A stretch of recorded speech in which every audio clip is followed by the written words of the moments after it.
Star Wars The Force Awakens Episode 7. This is the first Star Wars theatrical release since 2005 Revenge of the Sith. It's been a decade. I saw that movie when I was 9. Yeah, there was the Clone Wars, but there's the first 4 episodes of the animated series, they just crapped it into theaters, and it's not a real movie, if you know what I mean. This is the first real movie since Revenge of the Sith, and what's better, this is actually a good movie. Yeah, my first ever theatrical Star Wars experience was with Revenge of the Sith in 2005. As a 9-year-old, I don't remember anything about the movie. All I remember is mostly liking the movie, and then when it was done, I was like, Mom, I need a Darth Vader costume. I gotta be Darth Vader for Halloween. And I think for the next 2-3 years I was Darth Vader.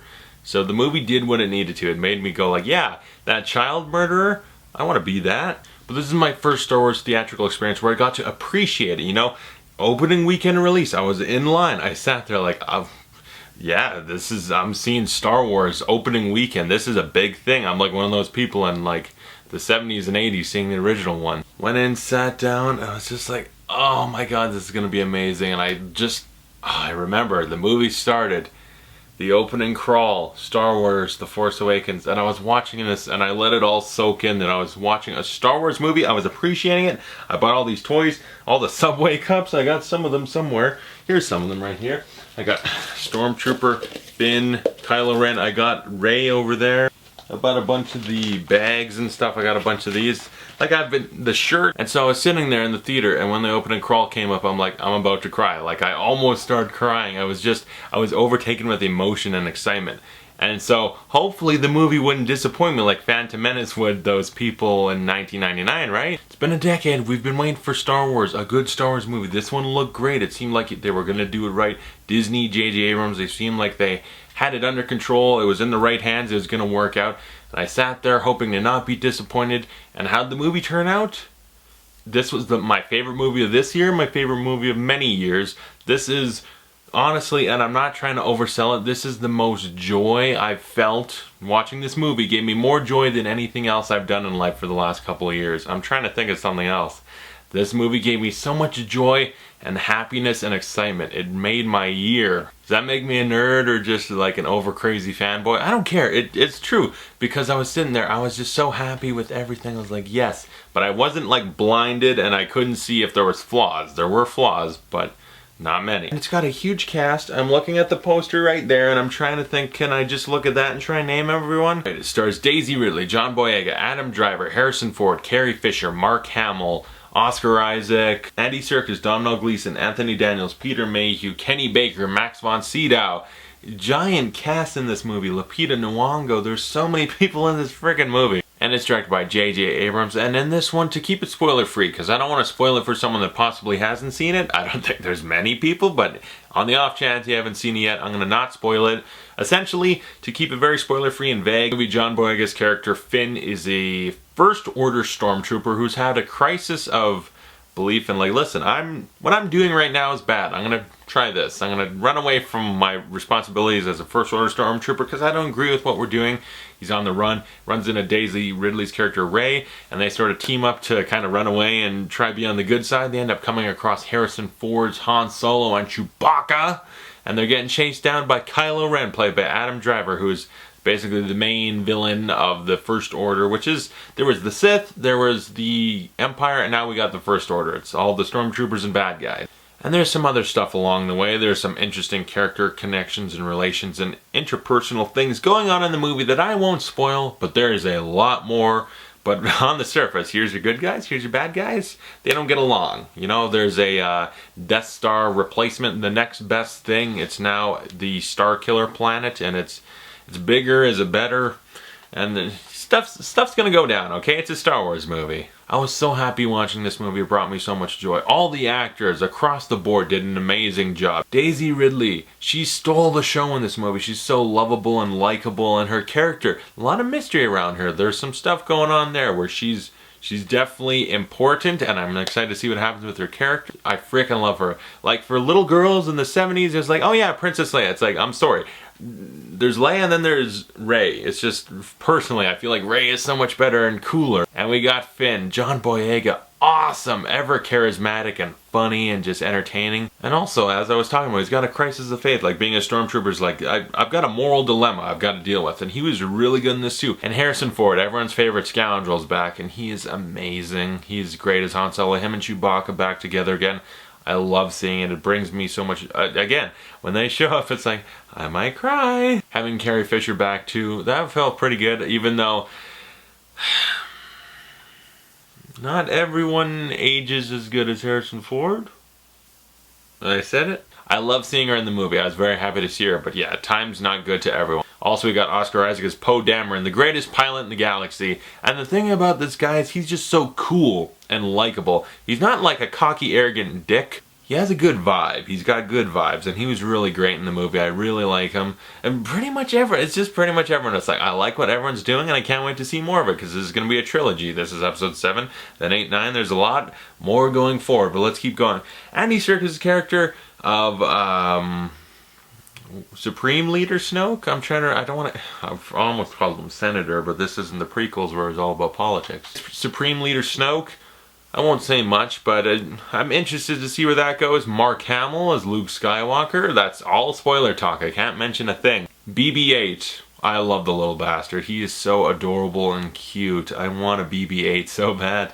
R2-D2 and C-3PO. Happy to see them back again. As always, I love them so much. Captain Phasma. I want to see more of her in the future because she's so awesome and cool. Look, that's it. She's one of those characters where it's like, you're just cool. You look cool, and so we want to see more of you. It's another Boba Fett, basically. And also save the best for last, or the most I have to say about, and I can't even say it here because it's not a spoiler review, but Adam Driver as Kylo Ren. My lord, am I happy I have this shirt. I want to hug it because, man, he is amazing in this movie. And my favorite part about it, he's not Darth Vader. You know, we got Darth Vader already. We don't need him to come in and try to be Darth Vader 2.0 or something. And they're like, alright, this is the next Vader, okay? He's intimidating badass. He is, okay? His voice, everything, that lightsaber. I want to talk about that lightsaber. It's badass because, yeah, it's got the crossguard and all, but also... like, I don't know if you can tell on the shirt, it's like jittery and unstable. Most lightsabers, it's that clear line of just, ooh. But in this, it's unstable and jagged edge because it's not perfect. It's dangerous. It's deadly. And he uses it very well. But Adam Driver, fantastic in the movie. As I said, intimidating and badass, awesome, scary. But there's another side to him. And we get to see it. And I was so happy we did. I was so happy about that. Like, he's not just a scary dude. It's like, he's got this whole other side. First off, he's funny at times. And it's just this side that's like, ooh, I'm happy to see this. There's a whole new layer to this character that I did not expect. And I'm very happy they gave me. And I'll talk about in the spoilers because it's cool. It's interesting. He's an interesting villain where it's like, I kind of understand him. Villains are better when you understand or sympathize with them. And they have layers to them. It's like, this guy's got him. He's interesting. All the acting's great. The effects... my lord, are they great. And I'm so happy because the thing about the prequels was it was supposed to be, we got CGI so we can do so many things we never could before, but they just overdid it. Everything is blue screen, green screen. It was an unrealistic environment. It felt like you're watching a cartoon or Who Framed Roger Rabbit where real people interact with just fakeness everywhere and cartoons. And it's like, this doesn't work. But this one, effects are better now. So when you get a good space battle stuff like that, it still looks realistic. And there was still a lot of practical effects in this movie. But when they got to do CGI, it's actually believable looking. It looks great. And the camera work and all that, with some of the stuff they do with the Falcon flying around and all that, some of the space stuff, it's so impressive and cool to watch. And really, just, I'm like so happy. I was giddy in the theater, like, it looks great. And the stuff they're doing with the camera, I'm like, this is impressive shit. And the characters, there's so much practical effects in this movie. There's like 2 characters that are mostly CGI, and you can tell if it's like, hey, you could be better, but oh well, because most of it is practical effects. And I was so happy about that, like, yeah, J.J. Abrams, thank you so much, sir. You have crafted an amazing movie. It's not perfect, though. Okay, the story, the writing, very reminiscent of the original Star Wars with a little bit of Empire Strikes Back in there.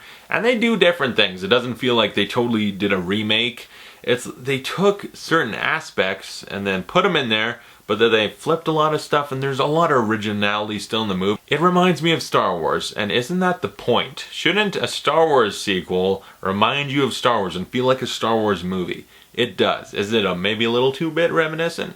I'll talk about it for sure in the spoilers, because there's things that like, yeah, that's Star Wars. That's kind of my only problem, and it's not even a huge problem, it's a tiny little thing, because it's still a very original, interesting movie. I did not predict every little thing that was going to happen. I was swept away on this journey of excitement and just discovery. I was discovering so much. I was so happy to see where this world, this universe has gone in the last... How long has it been since Return of the Jedi came out? A lot of shit's gone down. You know, Star Wars was a lived-in universe. This is a really lived-in universe. We had the fall of the Galactic Empire and all that and stuff that's gone down since then. Evil has risen back up. Evil will always rise up in new forms and all this stuff that's happened. This is a really lived-in universe. A lot of interesting things have changed since we left Return of the Jedi, and I loved seeing that. Like, not everything's happy. There's a lot of stuff that's changed. It's like, oh my god, where's this gonna go? We've got cliffhangers, plot threads that still have to finish because we're in a trilogy, so there's a lot more to see where it goes, and I was very happy. When this movie ended, I wanted more so badly. I was like, oh my god, how long until episode 8? Like 2-3 years? I don't know if I can wait that long. I would have done a lot of things to see episode 8. If J.J. Abrams popped up and he's like, you want to see episode 8? You gotta suck. I'd be like, not gonna like it, but I will like the movie. Yeah, I want episode 8 so bad. I gotta see it. This is like the end of Star Wars or Empire Strikes Back, where it's like, I need the sequel now, and it's like 3 years away. The wait's excruciating. It's just, And that's a good thing. The movie left me wanting more, to see more of this interesting universe they crafted. I want to see where everything goes. There's so much interesting stuff in this movie. It's a great new world. We've got old characters we love, new ones that we can't wait to see where their stories go, and I'm so excited for the sequels. I love this movie. I was swept away on this journey. It's the most joy I had all year, a year before that. It's just, I had the best time with this movie. I loved every second of it. And the whole, it's so much like Star Wars. It's a real nitpicky complaint. Like, yeah, it's maybe a little bit too much like A New Hope at times, but still, I love so much. It's kind of just like, oh, we're repeating the Death Star again or stuff like that. It's like, I know where that goes. There was never a dull moment in this movie. Every moment I was so enthralled in this movie. I loved it so much. It's got a minor little nitpicky complaint that doesn't even really bug me. I'm just pointing out, it's kind of similar to A New Hope, but it doesn't bug me that much. I love this movie. A Star Wars movie should feel like Star Wars and remind me of the other great Star Wars movies, because it's in that series. It's a continuation. It should do that. I would give Star Wars The Force Awakens an A. This is really, this is the bestest thing ever. I was so happy to be back in this world, to see new characters that I was looking forward to discovering and seeing where their stories go, catching up with the old ones, see how things have changed. I was so happy to be back in this world, and really thinking about it, I know it's maybe a little too soon. We got Empire, and then for second favorite Star Wars movie ever, we got the original and we got this, and I can't decide which one I like better. I'm really thinking about it. Only time will tell. As time goes on, I'll know for sure. But as of right now, the fact that I'm considering I might like this better than Star Wars, the original, that says something. So comment below, tell me you thought of The Force Awakens if you've seen it. I'm sure you all have. Tell me what you thought of it, and I look forward to talking about all the spoilers. I really, because I'm just holding it in like, I have so much to say about all the spoilerific elements of this, because there's a lot of shit that went down in this movie, and I gotta talk about it. And as always, thank you guys so much for watching, and I'll see you guys later.